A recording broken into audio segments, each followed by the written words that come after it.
Kingsley is the co-founder and CEO at Nairaxe. He's joining me now to discuss this further live from our Abuja studios. Great Friday morning to you, sir. Great to have you over there. Thank you so much for coming through. Thank you for having me. Yeah, thank you. Let's talk about this very important development. How does this FG's portal make it easier for vehicle owners to switch to compressed natural gas? Yeah, if you go through the press release, it's actually a payment plan for Nigerians to access CNG kits at a discounted rate and also to have like a payment plan attached to it. So one of the core things that is a problem regarding the adoption of CNG is actually the high cost of making the switch. Last year, it was around 500,000. But the current exchange rate is around between 1 million to 1.5. So most transporters, people in our industry, they can't afford this at a go. So you need like a payment plan. So I think this portal, first of all, grants transporters the access to a credit scheme. So I'm sure it's done by organized private sector in collaboration with the relevant government agencies to make sure that access to CNG kits is affordable to most Nigerians.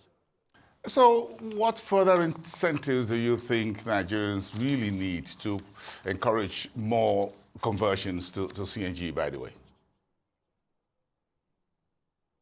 In terms of incentives, access to credit, which they've done. The second thing you need is right sensitization. Nigerians need to know that CNG is actually safe.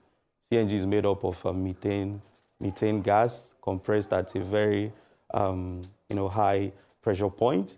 It's stored in a cylindrical casing that can withstand even an AK-47. So it shows you that it's actually safe to use. So a lot of programming has to be done to make sure that people get that message.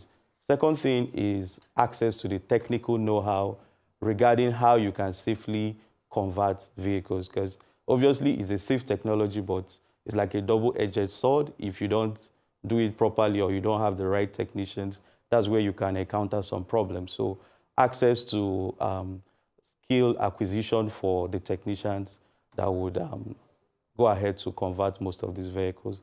The third thing again is the refueling station. The infrastructure is currently expanding.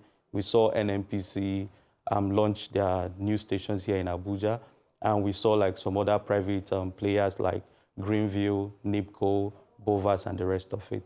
And with what the current chairman of that presidential CNG committee is doing is actually noteworthy. We have interactions with organized transporters like NURTW and the rest of it. So access to refueling station is one, and also having a framework where you can bring people that serve the mass market into play and make sure that you have a framework that benefits both the transporters and both the people that is providing the infrastructure. So these three key things will really push the adoption of CNG forward.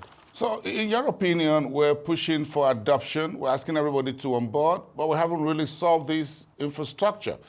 So how do you think we're working this out? Do you think we're putting the cart before the horse or vice versa? Or you think we just can do the two together and just keep moving on, hoping to succeed? Yeah, I think is the mix of building the infrastructure and still pushing for adoption is good, because, you know, as capitalists, you really want to deploy capital and make profit. So if you encourage people to build the infrastructure first, there might be like a time lag of like 2 years before adoption gets to an optimal level that will make most of their investment profitable. But if you are pushing the two at the same time, I'm sure you're going to get to a stage of, you know, perfect equilibrium where the demand for you know, the gas from the guys that provided the infrastructure and, you know, consumers that are actually running their vehicles on CNG. So the two work hand in hand, but I know we could do better. The main thing here is most people want to convert, but they don't have access to capital. So government should encourage more private sector players to come into the credit aspect of this equation. So with that, you're going to see more people adopt. And when people are adopting and the guys providing the infrastructure are making their money, obviously, capital will flow to both ends. Okay. It's still work in progress, by the way. But how is technology reshaping Nigeria's transportation sector, broadly speaking? When it comes to technology and Nigeria transportation, what you're seeing here is, the massive adoption of rideshare, ride-hailing technologies, the likes of Uber, Bolt, Naraxi. You're also seeing people adopt electrification for most of their vehicles. We're seeing people like Jet Motors coming with their electric vehicles. We're also seeing the adoption of, key strategic investments in public transit systems. So you think of the rail system we see in Lagos. We're also seeing most state governors adopting these programs of mass transportation using, bus rapid transit.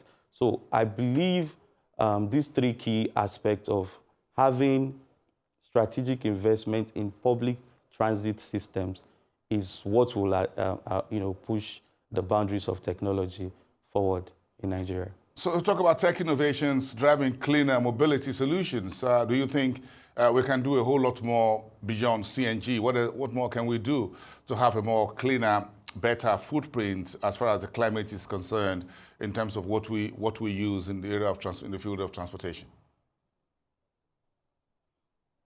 Apart from CNG, obviously there are other high performance fuels that is very good for the environment. We can explore the likes of biofuel. LPG is also a great candidate. But the whole world is driving towards electrification. That's where we should really concentrate. But the access to the technology is also a barrier. So Nigeria is actually starting with CNG right now, but I'm sure over the next 20 to 30 years from now, you're going to see us adopt more of electrification to drive to pioneer our growth forward. Because on the aspect of CNG or gas, Nigeria has over 200 trillion cubic feet of proven gas reserves. So for the fact that we have this fuel abundant in Nigeria is actually a very huge advantage. So we can see the likes of China, Dubai, and the rest of the world going towards electrification. But I believe concentrating our base on gasification at the moment is a great start. But we should have our eyes on the goal, which is electrification down the line. Just a quick check into digital tools that could be used to optimize vehicle maintenance for both CNG and electric vehicles. Where are we on that? Do you think we're making enough progress as we step forward in line with the rest of the world, in the manner of speaking? Yes, we are making slow but steady progress. I keep on mentioning companies that are pioneering great work here. We see the likes of Sterling. They have their first electric mobility, like a proper service station where you can interact with both the recharging points and get to see firsthand how you could really work with electric vehicles. We also see the likes of Jet Motors in that aspect. So we're making slow but steady progress. But in terms of digital tools, obviously, you could adopt like mobile app to make sure that you could have you have access to the nearest stations for charging your vehicles. We see the likes of Tesla. You see the Tesla card. Just to have like that. To access charging points. You have your phone. You could pay for your toll fares with your phones. To pay for what do you call it? To change the key components of the vehicle. You can think of battery swapping. You have an app where you could just order a new battery for your electric vehicle. So we see this in other climes, but we're making progress in Nigeria the best way we can at the moment. What role does automation play, Kingsley, in managing CNG-powered vehicles safety. Yes, gas, we're moving from fossil fuel to that, but again, vehicle safety it should be on everyone's mind. Yeah, automation, obviously, automation helps you to maintain a certain standard. Yes, that's what automation grants to a business. That's what automation does for a country. So in terms of CNG automation, you're thinking of how can you have, like, robots swap the cylinders? How could robots come into play in terms of making sure that conversions are done safely, refueling are done safely? Just imagine you pull up at a CNG station and you have like a self-service, pressing some buttons, and your car is refueled, and you can just drive off and you receive a bill on your phone or an app. So it looks futuristic, but you find it already existing in other places. So it's a very interesting future to work towards, but the progress we are making currently, as rudimentary as it is a step in the right direction. President Tinubu announced the suspension of taxes on e-vehicles. Do you think that will have impact on clean energy goals for Nigeria? How quickly do you think that will help us? Yeah, the suspension of VAT on diesel and CNG components and the rest of it, and electric vehicles is a welcome development, because VAT is like 7.5%. So let's just say you're an importer, you have goods worth 100 million. So that's like savings of around 7.5, I guess. So it's a huge savings, and obviously it's going to trickle down to the end user. So we're going to see things becoming a lot cheaper.